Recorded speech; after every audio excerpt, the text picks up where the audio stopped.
Washington, DC. If you compare, for example, Ghana's debt, they signed up for the Heavily Indebted Poor Countries Act, where they have a debt of about $4 million.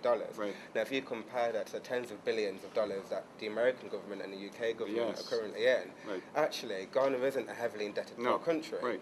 So, should we really be still using these labels on African countries? Because in a way, actually, that's oppressing the people by having these labels put on them.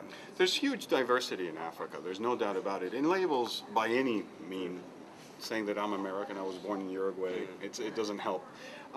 So labels are violent in the sense of that there are a lot of diversity that you cover up. Ghana is a country that is seen as a leader in Africa, and it should. I know that from the World Bank perspective, it's an honor to work in Ghana because it's one of the countries where it just seems to work. People want to do the right thing. And I understand where you're coming from. So what I'm thinking is that in theory, actually, if you do compare the figures, America's heavily indebted compared to Ghana.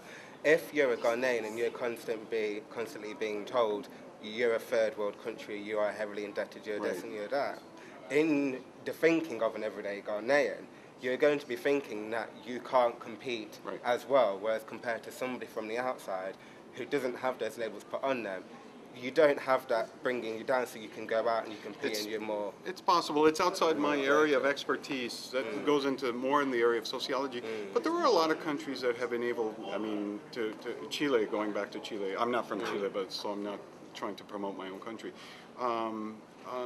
Is a country that used to have that label put on, but the Chileans got their act together and really pulled forward. And there are a lot of examples. Sure, I think it's maybe a disadvantage, but it's not one that would actually prevent you from moving forward. I know Chile rather well. I know what it went through in the 1970s. I know where it is now. And it's a country that was able to overcome, it was also in high debt and had crises of its own.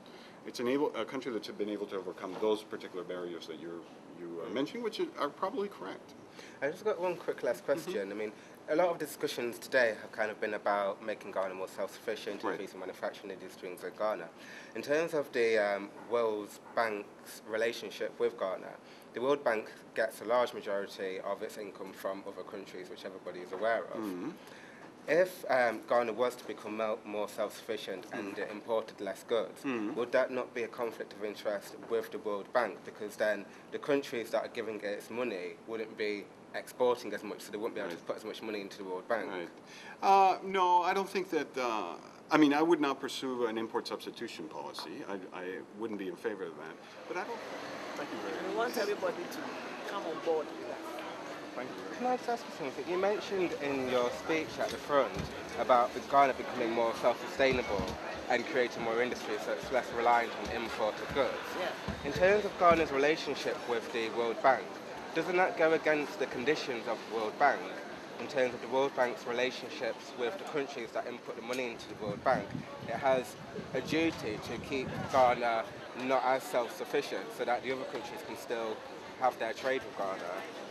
No, why send us money and make us poor?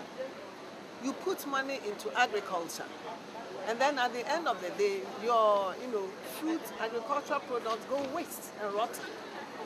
Within the WTO agreement, we can assess certain facilities to make sure that our industries will have priority over imported goods.